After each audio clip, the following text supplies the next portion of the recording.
Shalom, salam dalam kasih Tuhan kita, Yesus Kristus. Hari ini saya Pendeta Erni yang melayani di Jemaat GKE Pulang Pisau Hilir, Gereja Victoria, akan membawa kita dalam renungan harian sesuai dengan Almanak Nas GKE dalam Kitab Perjanjian Lama Yesaya. Saya memberi tema, siapa yang ingin hidup berkelimpahan. Sebelum kita masuk lebih lanjut, saya ingin mengajak kita bersatu hati di dalam doa. Allah Bapa yang bertahta dalam kerajaan sorga, sungguh kami bersyukur bahwa setiap hari Tuhan menyertai kami. Bahkan sampai detik ini, kami boleh menerima berkat anugerah dan penyertaan-Mu.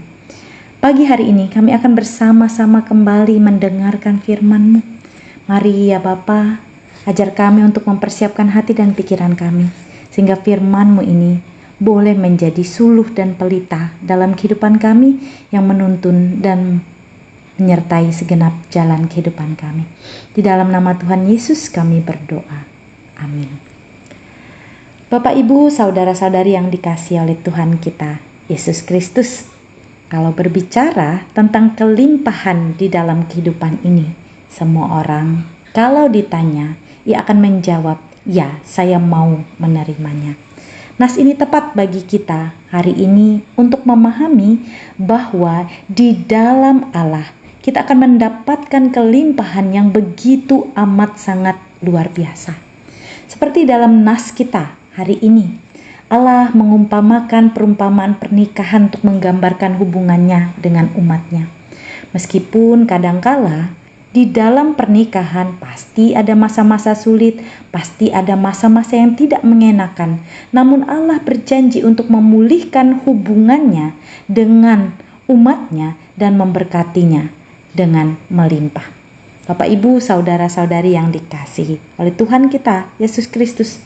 Nas ini juga mengajak kita untuk melihat bahwa ketika kita hidup di dalam Allah, pertumbuhan, peningkatan dalam kehidupan kita itu pasti terjadi. Karena seperti yang saya katakan di awal tadi, kelimpahan akan Allah berikan bagi setiap umatnya yang setia. Bapak, Ibu, saudara-saudari, kadangkala ada banyak ketakutan dalam kehidupan kita. Apakah nanti masa depan kita akan tetap baik-baik saja? Apakah besok masih dapat hidup dengan keadaan keuangan yang morat-marit, dengan hubungan yang tidak baik dengan sesama dan lain sebagainya? Bapak, Ibu, saudara-saudari, kita punya Allah yang hebat, yang luar biasa. Ketika kita setia kepadanya, kita akan dituntun untuk hidup dalam jalan kebenaran. Sehingga kita akan berhati-hati untuk dapat melakukan segala hal dalam kehidupan ini, terutama ketika kita berhubungan dengan sesama kita. Saya yakin dan percaya berkat Tuhan itu bisa datang melewati banyak hal. Tidak hanya berbicara tentang harta kekayaan, tetapi orang-orang yang mengasihi kita, orang-orang yang mendukung kita di dalam kehidupan ini. Dan yang selanjutnya, dalam nas ini mengajak kita melihat bahwa betapa Allah memberikan perlindungannya bagi umatnya dari segala macam mara bahaya dan serangan musuh. Saya yakin dan percaya bahwa orang-orang yang percaya sekalipun bukan berarti tidak memiliki musuh dalam kehidupan ini, tidak memiliki orang-orang yang tidak menyukainya. Namun kita semua patut bersama-sama mengucap syukur bahwa ketika kita hidup di dalam Tuhan, kita memiliki yang namanya kedamaian di dalam hati kita. Sehingga dengan damai itu, kita tidak akan melanjutkan yang namanya amarah, kebencian, iri dengki dalam kehidupan ini. Sekalipun itu ditujukan kepada kita, tetapi kita tidak pernah membalasnya. Dan dalam nas ini juga diajak bagi kita untuk melihat bahwa hidup di dalam kasih karunia Tuhan, kita akan melahirkan generasi-generasi yang taat kepada Tuhan. Seperti umat Israel, mereka mewarisi tanah perjanjian dan hidup dalam damai sejahtera. Dengan demikian kita sebagai umat Allah pada saat ini, kita boleh pegang janjinya bahwa kita, generasi kita, dan orang-orang yang kita kasih, Tuhan pun akan memberkatinya.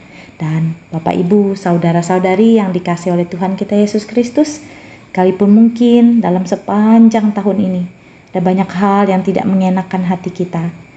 Nas ini boleh menjadi penghiburan bagi kita bahwa kita tidak pernah ditinggalkan, bahkan dalam kesulitan kehidupan kita. Mari datang kepada Tuhan. Mari hidup bersama-sama dalam kasih karunia Tuhan. Maka Allah yang akan memulihkan kita. Ini sekaligus menjadi panggilan bagi kita orang percaya bahwa ketika kita teguh di dalam iman dan percaya akan janji-janji Allah, meskipun tantangan dan rintangan hadir dalam kehidupan kita, kita tetap akan setia kepada Allah. Dan ini boleh menjadi motivasi juga untuk melayani sesama kita. Seperti mungkin kita berharap orang lain melakukan hal yang demikian kepada kita, maka lakukanlah yang terbaik juga bagi orang-orang yang ada di sekeliling kita. Sekali lagi, jika ada pertanyaan, siapa yang mau hidup dalam berkelimpahan? Katakan ya, doakan di dalam kasih karunia Tuhan, maka yakin dan percaya kelimpahan itu akan terjadi di dalam kehidupan kita, dalam keluarga kita, dalam pekerjaan kita, bahkan dalam hubungan kita dengan orang-orang yang ada di sekeliling kita. Amin untuk firman Tuhan. Mari kita mendukung dalam doa Jemaat GKE Sinta Garung pada saat ini. Terima kasih ya Tuhan atas kasih anugerah, berkat dan penyertaan-Mu. Kami belajar akan kebenaran firman-Mu, bahwa sesungguhnya ketika kami hidup di dalam Tuhan, kami beroleh kelimpahan.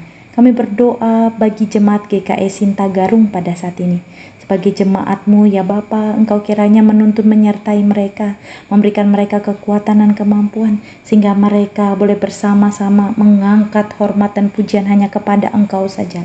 Sekalipun ada banyak lika-liku dalam perjuangan pelayanan, kami yakin dan percaya berkat-Mu ada bagi mereka, menuntun dan menyertai mereka. Terima kasih ya Tuhan, inilah seluruh kehidupan kami yang boleh kami serahkan hanya di dalam nama Tuhan Yesus, yang boleh senantiasa kami puji dan kami sembah. Amin.